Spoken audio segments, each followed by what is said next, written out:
Assalamu alaikum students, my name is Mohammad Wais Sadiq and I am your class 11 mathematics teacher. Students, last lecture में हमने exercise 7.7 को complete कर लिया था. आज के लेक्चर में हम नेक्स्ट टॉपिक स्टार्ट करेंगे जो कि है मल्टीप्लिकेशन ऑफ प्रोबेबिलिटीज़. तो आइए चलते हैं वाइट बोर्ड की तरफ और आज का लेक्चर शुरू करते हैं. आज हम नेक्स्ट टॉपिक स्टार्ट करेंगे जो कि है मल्टीप्लिकेशन ऑफ प्रोबेबिलिटीज़. अब हमारे पास दो टाइप्स के इवेंट्स होते हैं. पहली टाइप है dependent events and the second type is independent events. Dependent events influence the probability of other events, or we can say their probability of occurring is affected by other events, whereas independent events do not affect one another and do not increase or decrease the probability of another event happening. अब हम dependent और independent events की जो probabilities होती हैं उनको multiply कर सकते हैं, लेकिन यहाँ पे हम सिर्फ यही डिस्कस करेंगे कि इंडिपेंडेंट इवेंट्स की जो प्रोबेबिलिटी होती है उनको किस तरह से मल्टीप्लाई किया जा सकता है. तो यहाँ पे सबसे पहले जो इंडिपेंडेंट इवेंट्स होते हैं उनकी एक फॉर्मल डेफिनेशन है, उसको डिस्कस कर लेते हैं. Two events A and B are said to be independent if the occurrence of any one of them does not influence the occurrence of the other event. अगर हमारे पास दो इवेंट्स हैं A and B और दोनों ही independent हैं तो इसका मतलब ये होगा कि इवेंट A के अकर होने से इवेंट B पे कोई इफेक्ट नहीं आएगा और ना ही इवेंट B के अकर होने से इवेंट A पे कोई इफेक्ट आएगा. In other words, regardless of whether event A has or has not occurred, if the probability of event B remains the same, then A and B are independent events. अब हम independent event से related एक example को discuss करते हैं. Suppose a bag contains 12 balls. If 4 balls are drawn from it twice in such a way that the balls of the first draw are not replaced before the second draw and the balls of the first draw are replaced before the second draw. अब यहाँ पे हमने ये assume किया है कि हमारे पास एक बैग है जिसमें 12 बॉल्स हैं. अगर उस बैग में से 4 बॉल्स को ड्रॉ किया जाता है 2 दफ़ा तो 2 केसेस हैं. पहला केस है फर्स्ट ड्रॉ में जो बॉल्स हैं उनको सेकंड ड्रॉ से पहले रिप्लेस नहीं किया गया और दूसरा केस है फर्स्ट ड्रॉ में जो बॉल्स हैं उनको सेकंड ड्रॉ से पहले रिप्लेस कर दिया गया है. तो पहले हम डिस्कस करते हैं केस 1 को. केस 1 में जब सेकंड ड्रॉ होगा तो रिमेनिंग बॉल्स होंगी 8, which means that the outcomes of the second draw will depend upon the events of the first draw and the two events will not be independent. तो इसका मतलब ये है कि जो सेकंड ड्रॉ का आउटकम है वो फर्स्ट ड्रॉ के इवेंट पे डिपेंड कर रहा है. तो इस तरह से ये दोनों इवेंट्स इंडिपेंडेंट नहीं होंगे. अब हम डिस्कस करते हैं case 2. However, in case 2, the number of balls in the bag will be same for the second draw. अब सेकंड केस में ये है जो सेकंड ड्रॉ है उसमें नंबर ऑफ बॉल्स सेम ही होंगी बिकॉज सेकंड ड्रॉ से पहले बॉल्स को रिप्लेस कर दिया गया था. तो इसका मतलब ये हुआ the first draw will not influence the probability of the event of second draw. तो इस केस में ये जो दोनों इवेंट्स होंगे ये इंडिपेंडेंट इवेंट्स होंगे. नेक्स्ट हमारे पास थ्योरम है. If A and B are two independent events, the probability that both of them occur is equal to the probability of the occurrence of A multiplied by the probability of the occurrence of B. Symbolically, it is denoted as P of A intersection B is equal to P of A into P of B. दो events के अकर होने की probability को represent किया जाता है P of A intersection B के साथ and this is equal to probability of the event A into probability of the event B. अब इसका करते हैं प्रूफ. तो सबसे पहले हम यहाँ पे ये अज्यूम करेंगे जो इवेंट A है वो सैंपल स्पेस S1 से बिलोंग करता है. Let event A belong to the sample space S1 such that n of S1, or we can say that number of elements of the sample space S1, this is equal to n1, and n of A, this is equal to m1. अब यहाँ पे हमारे पास total outcomes हैं n1 के equal और favourable outcomes हैं m1 के equal. अब हम फाइंड करेंगे probability of the event A. तो हमारे पास आ जाएगा P of A, this is equal to n of A over n of S1, and this is equal to m1 over n1. Next हम ये assume करेंगे जो इवेंट B है वो sample space S2 से बिलोंग करता है. Let event B belong to the sample space S2 such that n of S2, this is equal to n2, and n of B, this is equal to m2. अब हम event B की find करेंगे probability. Probability of the event B, this is equal to n of B divided by n of S2, and this is equal to m2 over n2. अब theorem की statement में ये बात given है कि A और B दोनों ही independent events हैं. Since A and B are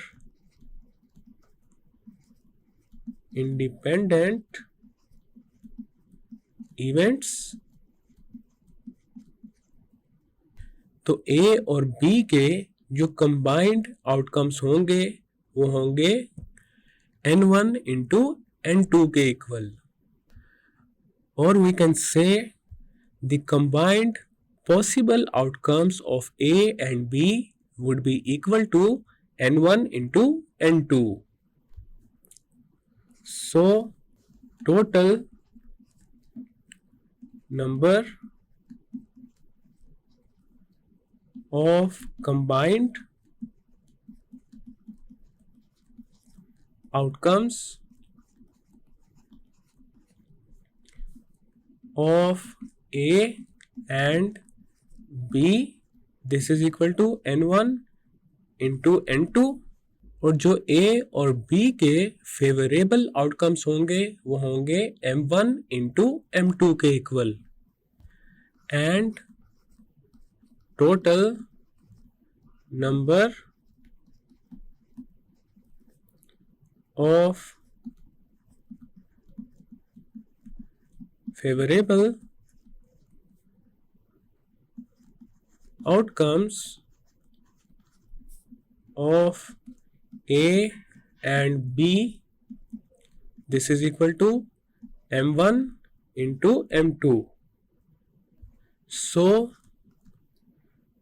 probability of A intersection B represents the probability of event A as well as event B, and this is equal to, अब यहाँ पे favourable outcomes है m1 into m2 के equal, तो आ जाएगा m1 into m2 divided by total possible outcomes are n1 into n2, and this is equal to m1 over n1 into m2 over n2. m1 over n1, this is equal to probability of the event A. m2 over n2, this is equal to the probability of the event B. तो यहाँ पे आ जाएगा P of B. Hence, probability of A intersection B, this is equal to probability of A into probability of B. So this completes the proof. अब यहाँ पे ये जो formula है P of A intersection B is equal to P of A into P of B, इसको general form में इस तरह से लिखा जा सकता है P of A1 intersection A2 intersection A3 intersection up to AN. This is equal to P of A1 into P of A2 into P of A3 up to P of AN. और यहाँ पे A1, A2, A3 up to AN, these are independent events. Next हम देखते हैं कुछ examples को. हमारे पास है example number 1. The probabilities that a man and his wife will be alive in the next 20 years are 0.8 and 0.75 respectively. Find the probability that both of them will be alive in the next 20 years. एक man और उसकी जो wife है उनके next 20 years तक जिंदा रहने की प्रोबेबिलिटी है 0.8 और 0.75. अब दोनों के नेक्स्ट 20 years तक जिंदा रहने की क्या प्रोबेबिलिटी है ये हमने फाइंड करनी है. अब यहाँ पे हमारे पास दो इवेंट्स हैं और दोनों ही इंडिपेंडेंट इवेंट्स हैं.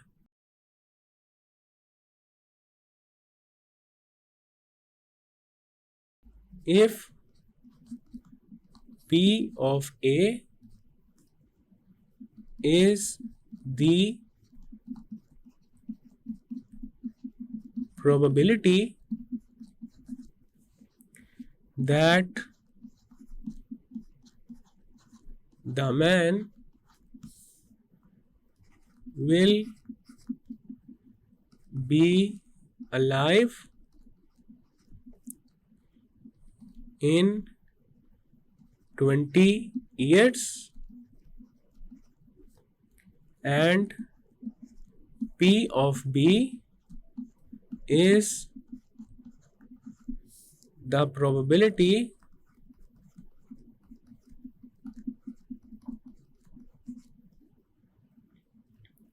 that his wife will be alive in 20 years. अब यहाँ पे ये दोनों इवेंट्स ही इंडिपेंडेंट है. The two events are independent.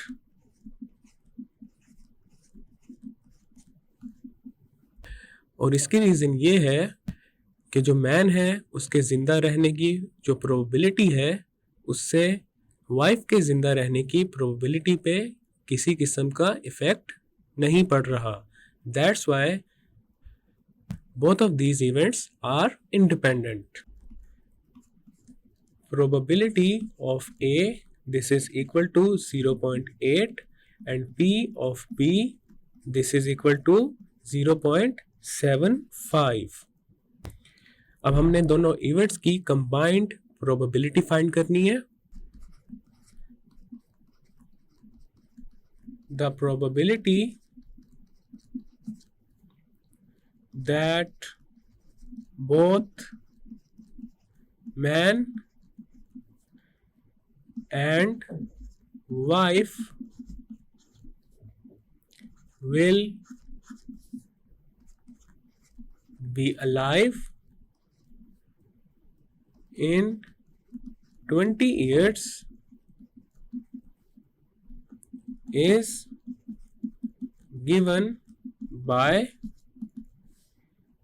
P of A intersection B, this is equal to P of A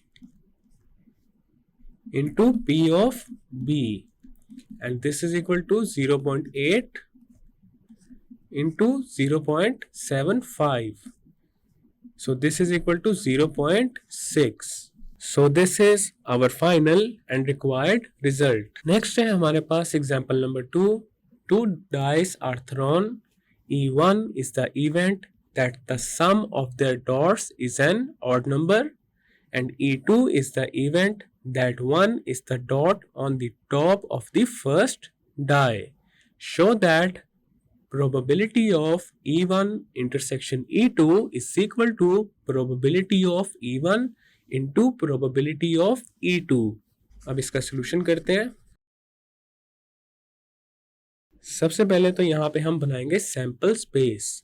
sample space के set में हमारे पास सबसे पहले आ जाएगा 1 1। इसका मतलब क्या हुआ 1 1 का, कि जब दो डाइस को फेंका गया है तो एक डाई पे आया है 1 और दूसरे डाई पे भी आया है 1। दूसरी आउटकम क्या हो सकती है 1 2। एक डाई पे आया है 1 और दूसरी डाई पे आए हैं 2 डॉट्स। इसी तरह हमारे पास आ जाएगा 1 3 1 4 1 5 1 6। एक डाई पे जो मैक्सिमम नंबर ऑफ डॉट्स होते हैं वो होते हैं 6। देन हमारे पास आ जाएगा 2 1 2 2 2 3 2 4 2 5 2 6 3 1 3 2 3 3 3 4 3 5 3 6 4 1 4 2 4 3 4 4 4 5 4 6 5 1 5 2 5 3 5 4 5 5 and 5 6। देन आ जाएगा 6 1 6 2 6 3 6 4 6 5 6 6। तो यहाँ पे जो टोटल पॉसिबल आउटकम्स हैं हमारे पास वो है 36 के इक्वल। अब हमारे पास E1 वो इवेंट है जिसमें डॉट्स का जो सम है वो एक ऑड नंबर है। तो E1 के सेट में हमारे पास सबसे पहले आ जाएगा 1 2। 1 और 2 को ऐड किया जाए तो आता है 3 which is an odd number. Then आ जाएगा 1 4 1 + 4 = 5 which is an odd number. इसी तरह हमारे पास आ जाएगा 1 6 2 3 2 5 3 4 3 6 4 3 4 5 5 6 2 1 4 1 6 1 3 2 5 2 6 3 5 4 6 5। अब E1 के सेट में हमारे पास जो टोटल एलिमेंट्स हैं वो है 18। तो पहले यहाँ पे हम फाइंड कर लेते हैं probability of the event E1। P of E1 this is equal to N of E1 over N of S। अब फेवरेबल आउटकम्स है 18 ओवर और टोटल पॉसिबल आउटकम्स है 36। 18 into 1 is 18, 18 into 2 is 36, so this is equal to 1/2. Event E2 है, first die के top पे एक ही dot है, तो E2 के सेट में हमारे पास आ जाएगा 1 1 1 2 1 3 1 4 1 5 and 1 6. N of E2, this is equal to 6.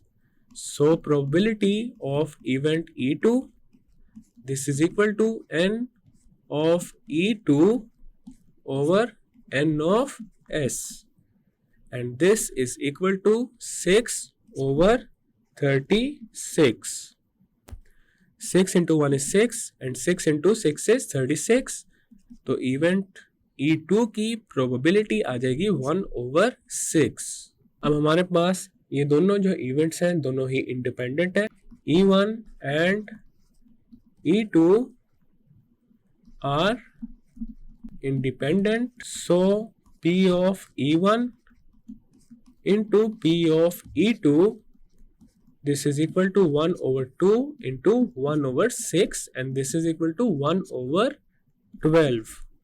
अब हमने फाइंड करना है probability of E1 intersection E2. तो इसको फाइंड करने से पहले हम फाइंड करेंगे E1 इंटरसेक्शन E2 को. तो E1 के सेट और E2 के सेट में जो कॉमन एलिमेंट्स हैं वो है 1 2 1 4 and 1 6. Number of elements in E1 intersection E2, this is equal to 3. So probability of E1 intersection E2, this is equal to N of E1 intersection E2 over N of S, and this is equal to 3/36. 3 into 1 is 3, 3 into 12 is 36, so this is equal to 1/12. P of E1 into P of E2 का भी जो result आ रहा था वो था 1/12 के equal. Hence P of E1 intersection E2, this is equal to P of E1 into P of E2. So this is our final and required result.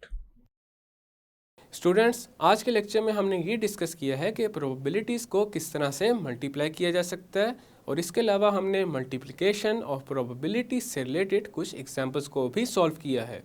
Next lecture में हम स्टार्ट करेंगे एक्सरसाइज 7.8. मैं उम्मीद करता हूँ आपको आज का लेक्चर समझ आ चुका होगा. हम मिलेंगे अब अगले लेक्चर में.